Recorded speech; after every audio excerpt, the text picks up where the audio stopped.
Good evening to all of you.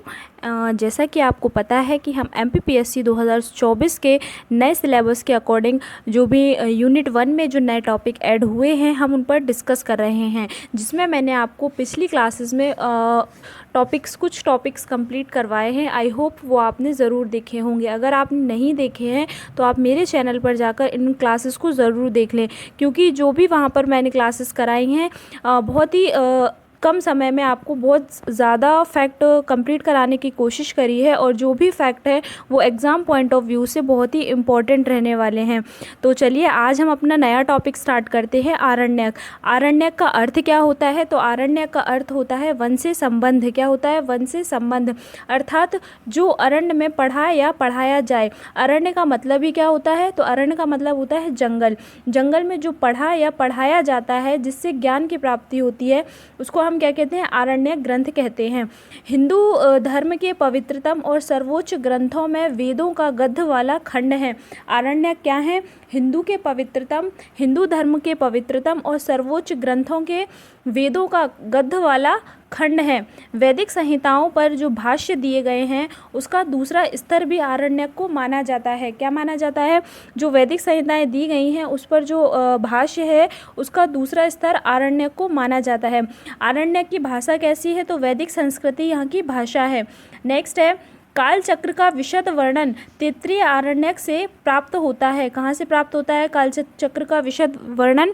तो तैत्तिरीय आरण्यक से प्राप्त होता है। यज्ञोपवीत का वर्णन भी इसी आरण्यक से प्राप्त होता है। आरण्यक के प्रमुख ग्रंथ निम्न हैं। कौन कौन से हैं? ऐत्रेय आरण्यक, शांखायन, तैत्तिरीय आरण्यक और एक और है बृहदारण्यक। तो इनको हम डिटेल में देख लेते हैं। ऐत्रेय आरण्यक। ऐत्रेय आरण्यक का संबंध किससे है? तो ऋग्वेद से ऐत्रेय आरण्यक का संबंध है। इसके अध्याय कितने हैं? तो अध्याय 5 हैं। इसके प्रथम 3 के रचयिता जो अध्याय 5 हैं उसमें से जो 3 हैं, 3 के रचयिता कौन है? तो ऐत्रेय को माना जाता है। किसको माना जाता है? ऐत्रेय को। और जो चतुर्थ है, तो चतुर्थ के रचयिता किसको माना जाता है? तो चतुर्थ के रचयिता आश्वलायन को माना जाता है। पंचम जो 5वां अध्याय है उसके रचयिता कौन है? तो शौनक को उनका रचयिता माना जाता है। दूसरा देख लेते हैं हम, शांखायन आरण्यक। तो इसका संबंध किससे है? इसका संबंध भी ऋग्वेद से है। ऐत्रेय आरण्यक के समान है। ये कैसा है? ऐत्रेय आरण्यक के समान ही है। इसमें अध्याय कितने हैं? तो इसमें अध्याय हैं आपके 15।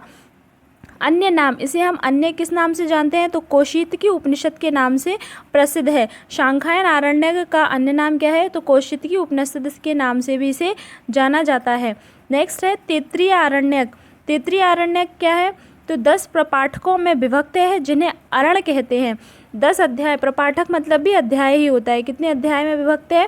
तो 10 अध्याय में विभक्त है, जिसे हम क्या कहते हैं? अरण कहते हैं। सप्त, अष्ट, नव प्रपाठक मिलकर तैत्तिरीय उपनिषद कहलाते हैं। जो 7वां अध्याय है, 8वां अध्याय, 9वां, ये तीनों मिलकर क्या कहलाते हैं? तैत्तिरीय उपनिषद कहलाते हैं। नेक्स्ट है बृहदारण्यक। शुक्ल यजुर्वेद का एक आरण्यक ही है। क्या है यह शुक्ल यजुर्वेद का एक आरण्यक है। इसके आध्यात्मिक तथ्यों की प्रचुरता के कारण यह उपनिषदों में गिना जाता है। इसके जो आध्यात्मिक तथ्य हैं उसकी प्रचुरता के कारण इसे कहाँ गिना जाता है? तो उपनिषदों में गिना जाता है। किसको? बृहदारण्यक को। नेक्स्ट है तवलकार। तवलकार है सामवेद से संबंध एक ही आरण्यक है। किससे संबंध है? सामवेद से संबंध। कौन सा है? तवलकार। इसमें अध्याय कितने हैं? तो अध्याय हैं इसमें 4। प्रत्येक अध्याय में कई अनुवाक हैं। क्या है इसमें? प्रत्येक अध्याय में कई अनुवाक हैं। अथर्ववेद का कोई आरण्यक उपलब्ध नहीं है। इम्पॉर्टेंट हो जाता है कि किस वेद का कोई भी आरण्यक उपलब्ध नहीं है? तो अथर्ववेद का कोई भी आरण्यक उपलब्ध नहीं है। आरण्यक ग्रंथों में प्राण विद्या की महिमा का विशेष प्रतिपादन किया गया है। क्या किया गया है? जो भी आरण्यक ग्रंथ हैं उन सभी में प्राण विद्या की महिमा का विशेष प्रतिपादन किया गया है।